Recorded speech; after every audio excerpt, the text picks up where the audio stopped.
पुणी एक सुंदर वीडियो को समस्त को स्वागत जनाऊँगी। आज वीडियो रे तुमर +2 second year arts history unit 5 रो टॉपिक सारला देवी विषय रे जानिबा। यही सारला देवी टॉपिक टी पिला माने तुमर वार्षिक परीक्षा रे बा तुमर एनुअल एग्जाम रे 3 मार्क रो प्रश्न आसी थाए। वीडियो टी जदि भल लागिबो पिला माने वीडियो टी को लाइक कर देबो। यही वीडियोटी को तुम सांग मानक सहित शेयर मध्य करदेव। ता सहित यही यूट्यूब चैनल टी को सब्सक्राइब मध्य करदेव। सरला देवी पिला माने ओडिशार नारी आंदोलन कर्णधार थिले। ता सहित से जड़े ओडिशार विशिष्ट स्वाधीनता संग्रामी थिले। ता सहित से ओडिशार जड़े बरेण्य लेखिका थिले। सही समय सरला देवी जन्मग्रहण करथिले पिला माने 9 अगस्त 1904 मसीह जगतसिंहपुर जिल्लार नरिलो ग्राम ठारे।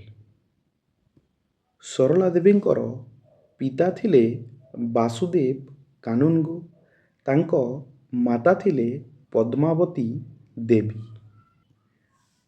वासुदेव कानुनगो को सान भाई थिले बालमुकुंद कानुनगो।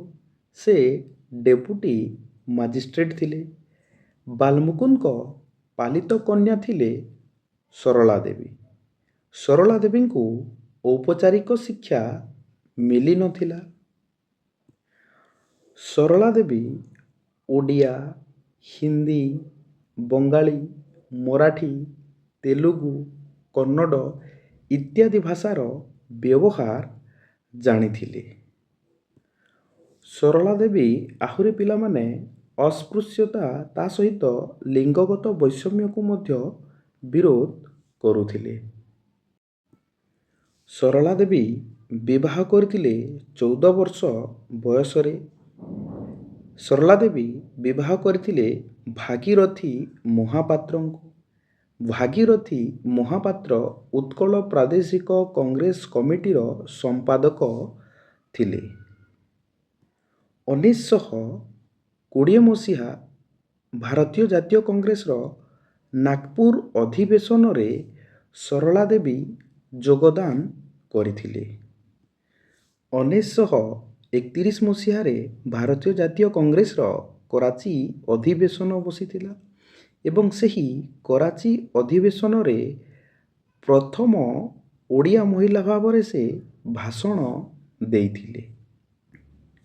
1921 मसीह महात्मा गांधी ओडिशा को आगमन करथिले।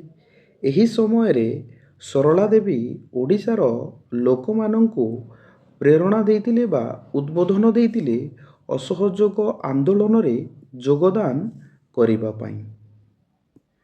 1924 मसीह सरला देवी एक नारी सम्मिलनी आयोजन मध्य करिथिले। 1930 मसीह ओडिशार बालेश्वर जिल्ला रे जेउ इंचुड़ी लवण सत्याग्रह होइथिला, सेही इंचुड़ी लवण सत्याग्रह रे मध्य सरला देवी योगदान करिथिले एवं तांकरी प्रेरणा रे ओडिशार अनेक महिला 1930 मसीहा इंचुड़ी लवण सत्याग्रह रे योगदान करिथिले।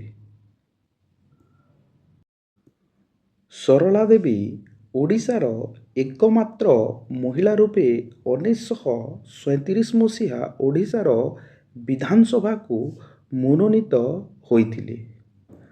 आहुरी पिला माने सरला देवी विधानसभा रे गोटे दिन बाचस्पति दायित्व मध्य तुलाइथिले। से जो दिन बाचस्पति आसन रे बसीथिले पिला माने सरला देवी से दिन समस्त कार्य ओडिया भाषा रे निर्धारण करिबा पई निर्देश देइथिले। सरला देवी प्राय 9 वर्ष काल विधानसभा रे रहिथिले। सरला देवी विधानसभा रे रहिथिबा समय रे ବିଭିନ୍ନ ପ୍ରଗତିଶୀଳ ଆଇନ ଗୁଡ଼ିକ ପାସ୍ କରିବାରେ ସହାୟକ ହୋଇଥିଲେ। ସରଳା ଦେବୀ ନ୍ୟାସନାଲ ପ୍ଲାନିଂ କମିଟିର ସଦସ୍ୟା ରହି ଓଡ଼ିଶାର ମଙ୍ଗଳ ପାଇଁ ଅନେକ ଗୁଡ଼ିଏ ପ୍ରସ୍ତାବ କାର୍ଯ୍ୟକାରୀ କରିଥିଲେ। ଯେତେବେଳେ ସାରା ଭାରତରେ ବ୍ୟକ୍ତିଗତ ସତ୍ୟାଗ୍ରହ ଆରମ୍ଭ କରାଗଲା ମହାତ୍ମା ଗାନ୍ଧୀଙ୍କ ଦ୍ୱାରା, ମହାତ୍ମା ଗାନ୍ଧୀ ଓଡ଼ିଶାରୁ ସରଳା ଦେବୀଙ୍କୁ ଓଡ଼ିଶାର ପ୍ରଥମ ବ୍ୟକ୍ତିଗତ ସତ୍ୟାଗ୍ରହୀ ରୂପେ ବାଛିଥିଲେ। ସରଳା ଦେବୀ ସ୍ୱର ଉତ୍ତୋଳନ କରିଥିଲେ ନାରୀର ଶିକ୍ଷା ପାଇଁ, ବିଧବାମାନଙ୍କର ସମ୍ପତ୍ତିଗତ ଅଧିକାର ପାଇଁ, ବାଲ୍ୟ ବିବାହ ପାଇଁ, ଯୌତୁକ ପ୍ରଥା ପାଇଁ। ତା ସହିତ ସେ ଆହୁରି ସ୍ୱର ଉତ୍ତୋଳନ କରିଥିଲେ ସାମାଜିକ ନ୍ୟାୟ ପାଇଁ ମଧ୍ୟ। ସରଳା ଦେବୀ ନାରୀକୁ କେନ୍ଦ୍ର କରି ନାରୀ ଉପରେ ଅନେକ ଗୁଡ଼ିଏ ରଚନା କରିଛନ୍ତି। ଯେମିତିକି ପିଲାମାନେ ଉତ୍କଳର ନାରୀର ସମସ୍ୟା 1934 ମସିହାରେ ରଚନା କରିଥିଲେ, ନାରୀର ଦାବି 1934 ମସିହାରେ ରଚନା କରିଥିଲେ, ଭାରତୀୟ ମହିଳା ପ୍ରସଙ୍ଗ 1935 ମସିହାରେ ରଚନା କରିଥିଲେ, ବୀର ରମଣୀ 1949 ମସିହାରେ ରଚନା କରିଥିଲେ। ତା ସହିତ ବିଶ୍ବ ବିପ୍ଳବୀ 1930 ମସିହାରେ ସେ ରଚନା କରିଥିଲେ। ସରଳା ଦେବୀ ଓଡ଼ିଆ ଭାଷାକୁ ସରକାରୀ ଭାଷା ରୂପେ ଗ୍ରହଣ କରିବାର ପ୍ରୟାସରେ ସେ ଥିଲେ ପ୍ରଥମ ଓ ଅଗ୍ରଗଣ୍ୟ ମହିଳା।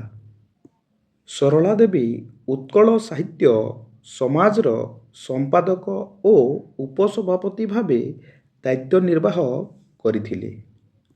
ସରଳା ଦେବୀ 1942 ମସିହାରୁ 1952 ମସିହା ପର୍ଯ୍ୟନ୍ତ ଦୀର୍ଘ 10 ବର୍ଷ ଧରି ଉତ୍କଳ ସାହିତ୍ୟ ସମାଜର ସମ୍ପାଦକ ଓ ଉପସଭାପତି ଭାବରେ ଦାୟିତ୍ୱ ନିର୍ବାହ କରିଥିଲେ। ତା ସହିତ ପିଲାମାନେ ସେ ସମବାୟ ବ୍ୟାଙ୍କର ପ୍ରଥମ ମହିଳା ନିର୍ଦ୍ଦେଶକ ମଧ୍ୟ ଥିଲେ।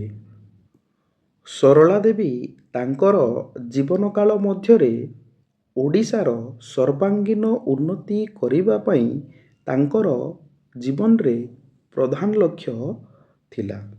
ସେ ମୃତ୍ୟୁବରଣ କଲେ 1986 ମସିହାରେ ଏବଂ ସେହି ସମୟରେ ତାଙ୍କୁ 82 ବର୍ଷ ବୟସ ହେଉଥିଲା।